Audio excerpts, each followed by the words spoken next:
এখন শুনবেন সংবাদ শিরোনাম। শেখ হাসিনার মামলার রায় ঘিরে চোরাগোপ্তা হামলা ও অগ্নিসংযোগ ছড়াচ্ছে আতঙ্ক। বিপুল অর্থ আর অস্ত্রের ব্যবহারে দীর্ঘমেয়াদী সহিংসতার শঙ্কা বিশ্লেষকদের। রংপুরের ব্যবসায়ী আশরাফুলকে ফাঁদে ফেলে অর্থ আদায় ছিল হত্যাকারী জরেজ ও তার প্রেমিকার টার্গেট, জানালো র্যাব। নয়াপাড়া গ্রামে খণ্ডিত মরদেহের দাফন সম্পন্ন। বরিশাল বিভাগের হেডকোয়ার্টার হিসেবে বিবেচিত ৫ সংসদীয় আসনটি ফিরে পেতে চায় বিএনপি। অবস্থান পাকাপোক্ত করতে মরিয়া ইসলামী দলগুলো। গাজীপুরের কোনাবাড়িতে একটি ফ্ল্যাট থেকে এক নারী পোশাক শ্রমিকের রক্তাক্ত মরদেহ উদ্ধার করেছে পুলিশ।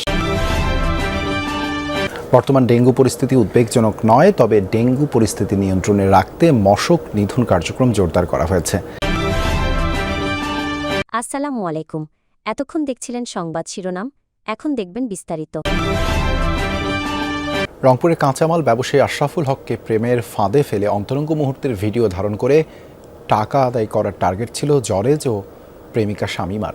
সকালে কাউরান বাজারের র্যাব মিডিয়া সেন্টারে আয়োজিত সংবাদ সম্মেলনে এই তথ্য জানায় র্যাব ৩-এর অধিনায়ক লেফটেন্যান্ট কর্নেল ফায়েজুল আরেফিন। বলেন, গেল রাতে কুমিল্লা থেকে গ্রেপ্তার করা হয় শামীমাকে। এর আগে মূল হোতা জরেজকে গ্রেপ্তার করে ঢাকা মহানগর গোয়েন্দা পুলিশ। প্রাথমিক জিজ্ঞাসাবাদ শেষে র্যাব জানায়, জরেজ ও শামীমা মিলে ১০ লাখ টাকা আদায়ের পরিকল্পনা করে আশরাফুলকে ঢাকার শনির আখড়ায় নিয়ে আসে। পরে চেতনানাশক ব্যবহারে আশরাফুলকে অচেতন করে অন্তরঙ্গ মুহূর্তের ভিডিও ধারণ করে জরেজ। কিন্তু টাকা আদায় না করেই কেন হত্যা করা হলো সে রহস্য উদ্ঘাটনে জিজ্ঞাসাবাদ করছে র্যাব।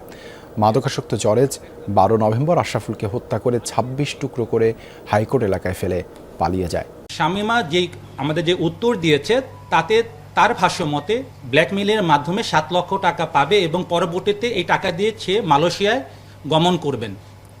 এবং আমরা এটাও দেখতে পাই যে জরেজের মোবাইল বিশ্লেষণ করে যে সে অলরেডি মালয়েশিয়া যাওয়ার জন্য সে পাসপোর্ট সংগ্রহ করার জন্য সে অলরেডি তার পাসপোর্ট অফিসও তার প্রস্তুত রয়েছে পাসপোর্ট।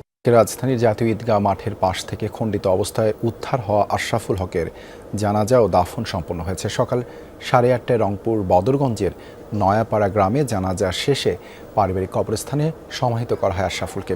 এর আগে গভীর রাতে কাঁচামাল ব্যবসায়ী আশরাফুলের মরদেহের খণ্ডিত ২৬টি টুকরো নেওয়া হয় তার গ্রামের বাড়িতে। গত বৃহস্পতিবার সন্ধ্যায় রাজধানীর জাতীয় ঈদগাহ মাঠের পাশের সড়ক থেকে ২ ড্রাম ভর্তি খণ্ডিত মরদেহ উদ্ধার করে পুলিশ। এই ঘটনায় মূল আসামি জরেজুল ইসলাম ও তার প্রেমিকা শামীমাকে গ্রেপ্তার করেছে আইনশৃঙ্খলা বাহিনী। গাজীপুরের কোনাবাড়িতে একটি ফ্ল্যাট থেকে এক নারী পোশাক শ্রমিকের রক্তাক্ত মরদেহ উদ্ধার করেছে পুলিশ।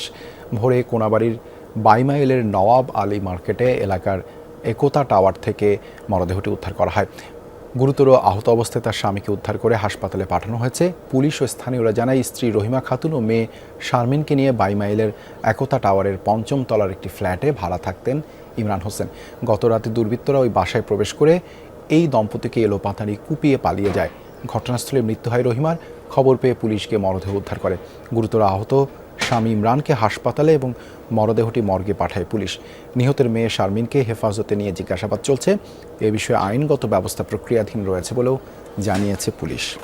সিটি কর্পোরেশন ও সদর উপজেলা নিয়ে গঠিত বরিশাল সংসদীয় আসন ৫ দক্ষিণাঞ্চলের রাজনীতিতে গুরুত্বপূর্ণ আসন এটি। বিভাগীয় হেডকোয়ার্টার হিসেবে বিবেচিত এই আসন থেকে নির্বাচিত জনপ্রতিনিধির প্রভাব থাকে জাতীয় রাজনীতিতেও।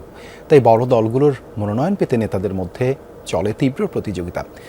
আগামী নির্বাচনে হারানো আসন ফিরে পেতে চায় বিএনপি, আর বরিশাল ৫-এ অবস্থান পাকাপোক্ত করতে মরিয়া ইসলামী দলগুলো।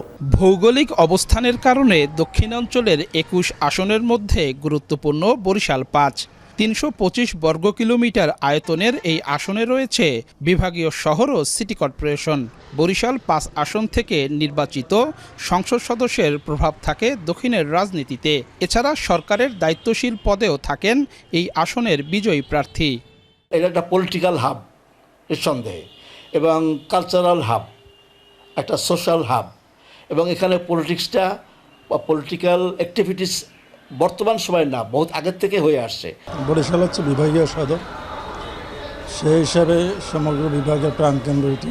যিনি এমপি হন, সাংসদী হন, উনি আসলে অলিখিতভাবে সমগ্র দক্ষিণাঞ্চলের রিপ্রেজেন্ট করেন এবং সমগ্র দক্ষিণাঞ্চলের নেতৃত্ব দিয়ে থাকেন।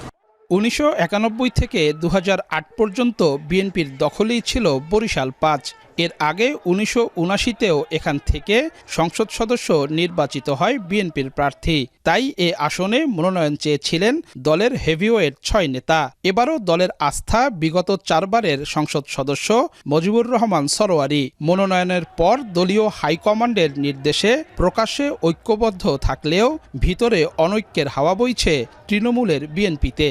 ইসলামী আন্দোলন বাংলাদেশের মূল কেন্দ্র চরমোনাই দরবার শরীফ বরিশাল সদর উপজেলায়, তাই তাদের জন্য গুরুত্বপূর্ণ এই আসন। এখানে প্রতিদ্বন্দ্বিতা করবেন দলের সিনিয়র নায়েবে আমির মুফতি ফয়জুল করিম। সংসদ সদস্য ও সিটি মেয়র পদে প্রার্থী হয়ে নির্বাচনের অভিজ্ঞতা রয়েছে তার। আমি মনে করি ওই পুরানো অঙ্কে অমুকের এত ভোট ছিল, তমুকের তত ভোট ছিল, এগুলো আসলে কিছু না। মানুষ যেহেতু নতুনভাবে অঙ্ক করতে শিখছে, এখন নতুন অঙ্ক কষবে। আগের যে সমস্ত হিসাব কিতাব এগুলো সব বাদ হয়ে যায়। দীর্ঘদিন পর নির্বাচনের মাঠে বাংলাদেশ জামায়াতে ইসলামী। বরিশাল 5 আসন থেকে প্রার্থী হয়েছেন দলের সহকারী সেক্রেটারি জেনারেল মুয়াজ্জেম হোসাইন হেলাল। ভোটের মাঠে জয়ের ব্যাপারে আশাবাদী তিনি।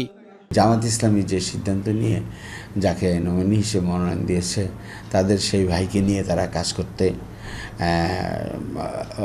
গভীরভাবে আগ্রহী এবং তাকে নিয়ে তারা ময়দানে লড়াই করে এই আসনটি তারা নিয়ে নিতে পারবে বলে আমরা জনগণের কাছ থেকে সেটাই পাচ্ছি।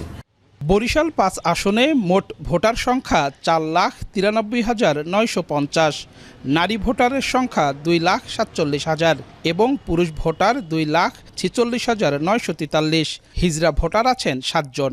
বর্তমান ডেঙ্গু পরিস্থিতি উদ্বেগজনক নয়, তবে ডেঙ্গু পরিস্থিতি নিয়ন্ত্রণে রাখতে মশক নিধন কার্যক্রম জোরদার করা হয়েছে। এমনটাই জানিয়েছেন ঢাকা দক্ষিণ সিটি কর্পোরেশনের প্রশাসক মোহাম্মদ মাহমুদুল হাসান। সকালে রাজধানীর শনির আখড়ায় বিশেষ পরিচ্ছন্নতা ও মশক নিধন অভিযানে এ কথা জানান তিনি।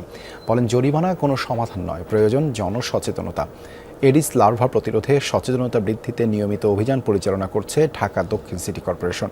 এর অংশ হিসেবে আজ 400 পরিচ্ছন্নতা কর্মী শনির আখড়া এলাকায় অভিযানে অংশ নেয়। ঢাকা দক্ষিণ সিটির প্রশাসক জানান, খাল ও নর্দমাগুলো নিয়মিত পরিষ্কারে এই ধরনের অভিযান অব্যাহত থাকবে। এ যেন প্রশাসনের ছত্রছায়ায় চাঁদাবাজি। নোয়াখালীতে সরকারি খাস জমি ইজারা দেয়া হচ্ছে হাট বাজারের জন্য, অথচ নির্ধারণ করে দেয়া হচ্ছে না টোলের পরিমাণ। এই সুযোগে যানবাহন থেকে ইচ্ছে মতন টোল আদায় করছে ইজারাদাররা। এমনকি বাজার ছাড়িয়ে পার্শ্ববর্তী সড়ক থেকেও টোলের নামে চাঁদাবাজি চলছে। কেউ দিতে অস্বীকৃতি জানালে গাড়ি ভাঙচুরের পাশাপাশি করা হয় মার। নোয়াখালীর সরকারি খাস জায়গা হাট বাজারের জন্য ইজারা দেয় উপজেলা প্রশাসন। উদ্দেশ্য থাকে কিছু রাজস্ব আদায়ের, কিন্তু এই ইজারাই এখন পরিবহন সংশ্লিষ্ট ও ব্যবসায়ীদের গলার কাটা হয়ে দাঁড়িয়েছে। এ সকল হাট বাজারের ব্যবসায়ী ও পরিবহন থেকে টোল আদায় করে থাকেন ইজারাদাররা। অভিযোগ রয়েছে, উপজেলা প্রশাসন থেকে টোলের পরিমাণ নির্ধারণ করে না দেয়ায় আদায় করা হয় বাড়তি টাকা। অভিযুক্তদের দাবি, যতটুকু খাস জমি ইজারা দেয়া হয় সেখানে বাজার বসিয়ে লাভ হয় না, তাই মহাসড়কের পাশ থেকেও নেওয়া হয় টোল। 80 লাখ টাকা নিছে বাজার ইজারাদার। খাসের জায়গা ওখানে কম, খাসের জায়গা নাই বলতে বোঝা যায়। আর আপনার ওই যে হাইওয়ে সাইডে বসি কিছু খাজনা টাজনা আমরা নিচ্ছি,